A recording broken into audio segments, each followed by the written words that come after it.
രാവിലത്തെ ചായയുടെ പണി കഴിഞ്ഞ് കഴിഞ്ഞാൽ അടുത്ത പരിപാടി നമ്മുടെ ചെടി നനയ്ക്കലും ഈ മുറ്റമൊക്കെ ഒന്ന് അടിച്ചിടലാട്ടോ. മുറ്റമല്ല, ചെടികൾക്കിടയിലെ ഇലാട്ടോ. മുറ്റടിക്ക് ഒരു ചേച്ചി വരും, പക്ഷേ ചേച്ചി വലിയ ഇലയൊക്കെ തോണ്ടിക്കൊണ്ടും പിന്നെ ചെടിയുടെ ഇടയിലൊന്നും വൃത്തിയാവാറില്ലാട്ടോ. അപ്പോൾ അതുകൊണ്ട് ഞാൻ മിക്കവാറും എനിക്ക് സമയം കിട്ടുമ്പോഴൊക്കെ ചെയ്യാറുണ്ട്. പിന്നെ എനിക്ക് ക്ലീനിങ് ചെയ്തിട്ട് ആസ്വദിക്കുന്ന ഭയങ്കര ഇഷ്ടം. മനസ്സിന് അസ്വസ്ഥത വരുമ്പോഴും ക്ലീനിങ് എൻ്റെ ഒരു മെയിൻ ഹോബിയാണ് കേട്ടോ. പിന്നെയെന്ന് വെച്ച് കഴിഞ്ഞാൽ നമ്മുടെ അരിയൊക്കെ കഴുകി അരിയൊക്കെ എടുത്തു, പൂച്ചയ്ക്കുള്ള അരിയും മനുഷ്യനുക്കുള്ള അരിയൊക്കെ കഴുകി അരി എടുത്തു. അപ്പത്തിൻ്റെ മാവ് ബാക്കിയിരുന്ന് ഫ്രിഡ്ജിലെടുത്ത് വെച്ചു. കാരണം വൈകുന്നേരം ഇവിടെ അപ്പം ചുട്ട് ചോറുണ്ണുന്ന പരിപാടി വളരെ കുറവാണ്. പിന്നെ നമ്മുടെ അരിയൊക്കെ അടുപ്പത്തിടുന്നത് ശരിക്കും എനിക്ക് ഗ്യാസ് അടുപ്പിൽ വെക്കണം വലിയ ഇഷ്ടമാണ്. തിളച്ച് കിടണം, അതൊക്കെ ശ്രദ്ധിക്കണം എന്നൊന്നുമില്ലല്ലോ. അപ്പോൾ ഗ്യാസിലോട്ട് വീഴുമ്പോൾ ഒരു പെട്ടെന്നൊരു ഇടങ്ങേറാം.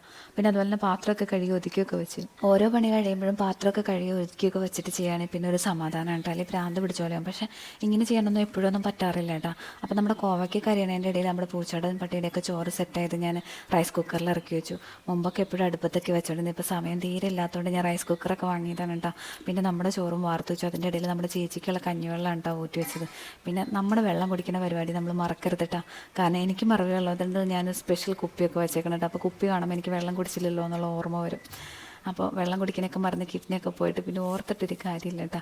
അപ്പോൾ നമ്മുടെ കോവയ്ക്ക മെഴുക്ക് വരട്ടി സെറ്റായിട്ടുണ്ട്. മീൻ വറുത്തതും റെഡിയായി വന്നു കേട്ടോ. ഇവിടെ മീൻ കറി ഇന്നലെ വശത്തിരിപ്പുണ്ടായിരുന്നു, അതുകൊണ്ട് ഇന്ന് കറിയൊന്നും വെച്ചില്ല. പിന്നെ ഇവിടെ ഒരു കള്ളിപ്പൂച്ച ഉള്ളതുകൊണ്ട് ഞാൻ മീൻ വറുത്തതൊക്കെ എപ്പോഴും ഒളിപ്പിച്ച് വയ്ക്കും കേട്ടോ. അത് ഞാൻ വീഡിയോ ഇടാൻ വേണ്ടി പോയതാണ്. വീഡിയോ ഇടലൊക്കെ വന്ന് കഴിഞ്ഞിട്ടാണ് ഞാൻ എപ്പോഴും ചോറിനാളും. അപ്പോൾ ചിലപ്പോൾ മിക്കവാറും 2 മണി 2:30 ആവും കേട്ടോ.